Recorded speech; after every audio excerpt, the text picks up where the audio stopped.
Hello mga pamangkin. Kamusta kayong lahat? This is Sir Tito PJ. And right now, we are along Corso Tichinese. Hindi ko alam kung naririnig ako kasi dumaan yung tram. This is a new, hindi naman new, pero ngayon lang ulit kami nagawi dito. Isang pasticceria bara pizzeria.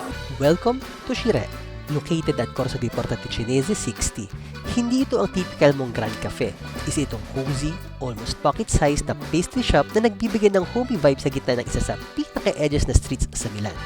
Sabi nga sa mga reviews, it's a delightful little spot with great service. Hindi siya pretentious. Simple lang pero di kalidad. It's the perfect pit stop kung napagod kayo sa kakashopping ng vintage clothes sa paligid. Actually, years ago, napadpad na kami dito ni Mark. Pero ang kinain ko dito, kasi nakita ko habang dumadaan kami dyan, naglalakad, nakita ko dun sa vitrina or sa salamin, nakita ko yung parang pandikoko. May pandikoko. So, pumunta kami ni Mark, tapos tinikman ko yung pandikoko nila, yung version nila ng pandikoko. And guess what? Masarap. Pero this time, dumaan ulit kami, tapos may nakita naman ako, yung torta de mela, apple pie, na may cinnamon. So, let's try.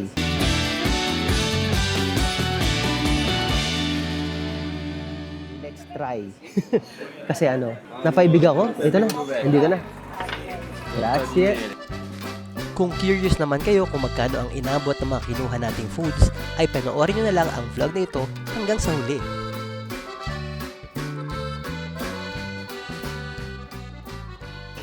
So, ayun nga. Ito na. Dumating na yung mga orders namin. So, umorder ako ng latte macchiato na decaffeinated dahil ayoko ng kape-kape. Hindi na tayo makakatulog. Tapos ito ay sinasabi ko sa inyo na parang natakam ako kasi siya, may cinnamon and para siyang masarap, di ba? Titikman natin. Si Mark umorder ng uvetta at saka yung kanyang cafe doppio. 2 shots of espresso. Naalala ko nung umuwi ko ng Pilipinas, si Mark umorder siya usually ng 2 shots of espresso dito. Eh dahil nga medyo malakas yung espresso dito, si Mark sanay siya na 2 lang. Pero nung umuwi kami sa atin, ilang shots na espresso ang kinuha mo sa Pilipinas? 3? 4? 6 na shots. Kasi nga sa atin, hindi nga masyadong matapang yung kape. So ngayon, titikman natin itong apple pie nila. Supposedly, kapag umorder ka ng latte macchiato, dapat hindi tulad ng ganito na may mga foam. Meron din, pero hindi tulad ng ganito na parang, this is already called cappuccino or cappuccio kapag may mga ganitong foam na. Pero, depende siguro sa tao. Pero dahil si Mark ay barman, alam niya na ang ganito ay hindi latte macchiato. This is more or less cappuccio. So yun, sabi niya kalokohan daw kasi marami ang foam. Anyway, diba? Foam lang yung nakuha natin. But, ang aking gusto ay tikman ang apple pie. Tikman mo rin apple pie.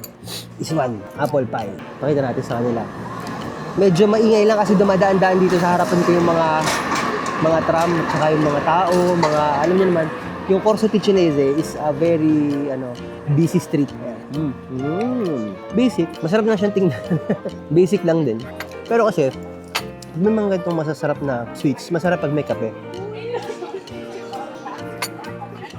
Dahil nga tayo ay tsuhin-tsuhin talaga. Alam niyo, naalala ko dati, ang kape, lagi ko nilalagyan niya ng asukal, or honey, or basta sweetener. Kasi hindi ko talaga siya kayang inumin ng wala. Medyo nung tumatanda-tanda na tayo, tapos nakita ko yung technique talaga nakita ko talaga na masarap palang magkape kapag may matamis kang kahit biskwit, tapos yung kape mo, hindi mo lalagyan ng asukal or kahit anong sweetener. Ay nako, pala yun? Very good combo pala yun. Yung sweets na ganito, tapos coffee. Ang sarap. Lalo na sa ganitong medyo malamig, kasi medyo malamig dito sa amin Yung sarap. Alam nyo, yung kalamigan ngayon dito, hindi naman actually sobra, pero malamig pa rin dahil nga February pa lang naman Ito yung sagsag ng lamig dapat ng winter dito sa amin. Tapos kaya sinabay pa na may Olympics, Winter Olympics 2026. Kaya kung makita nyo yung mga palabas sa TV ngayon dito, yung mga ski, ganyan, yung mga figure skating, hockey, yan. Kasi Winter Olympics na ginaganap ngayon dito sa amin sa Milan. Sarap. Gusto mo tikman? Balik ko natin kay Sir.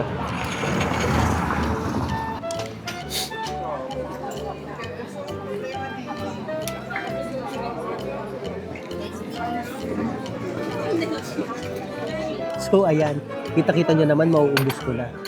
Hindi man tayo gutom, pero dahil nga, tsaka hilig ko din talaga yung mga ganitong sweets, mga ganitong mga cake. Hilig ko talaga. Sabi nga nila, hinay-hinay daw tayo sa matamis dahil nga, angkan tayo ng diabetic. So, kaway-kaway sa mga kababag-anak ko dyan na matataas ng sugar. Alam nyo, pag nandito kayo sa Corso Chinese, matutuwa din naman kayo sa ambience kasi kapag gusto nyo medyo ma-relax yung isip mo, kung marami kang iniisip, tapos gusto mo mag-unwind, mag-relax, magkape, habang nagmumuni-muni, pwede kang maupo dito, gaya ko, gaya namin, order ka ng kape, tsaka ng biskuit, whatsoever na gusto mo, tapos load ka lang ng mga tao na dumadaan-daan sa daan para malibag mo yung isip mo. Alam niyo naman yung buhay dito sa Italia, di ba? Medyo may lungkot, may saya, may ganyan. Iba-iba. Hindi naman laging saya, pero hindi din naman laging lungkot. Kaya if ever, alam niyo yun, medyo na fed up ka na sa buhay at gusto mong mag-unwind, pwede ka naman lumabas-labas kahit sa baba ng bahay niyo. Ang dami diyang coffee shop. At kung malapit-lapit ka dito sa Piazza 24 Maggio, pwede mo ding itry kung saan kami nandito ngayon. It's called, ano bang tawag yung Shire? O Shire? Shire. Parang Shire. It's called Shire. Since 1993, sabi nila. So, pwede naman. Okay naman yung coffee. Okay din naman yung... Yan ang pinakagusto dito, ambient. Along the street, nood-nood ka ng mga taong dumadaan-daan. Ganyan. Pero parang gusto ko talaga ng tubig. Nauhaw ako sa tamis. Kasi wala pa yung waiter. Naubos natin, no? Grabe. So, mga pamangkin, this is it. And ang pinagbayaran po natin, if you are curious on magkano ang pinagbayaran natin ngayon sa, ang in-order namin is latte macchiato, cafe doppio niya, tapos yung cake ko, apple pie pala, tapos yung dalawang sweets ni Mark. All in all, it's 12.70. 12 euros and 70. Sa Philippines, magkano ba sa Philippines yun? Kasi ang 10 euros sa atin, nasa 600 na eh. So, mahina ako sa math. Kayo na lang ang mag-compute. That's it guys. Maraming salamat mga pamangkin sa patuloy niyong pagsuporta sa akin at panonood ng aking videos. Don't forget to hit like and subscribe. At kung may mga suggestions kayo, go lang. Comment nyo lang below. And push natin yan. Try natin gawin. Okay? That's all. See you in my next vlog. Ciao!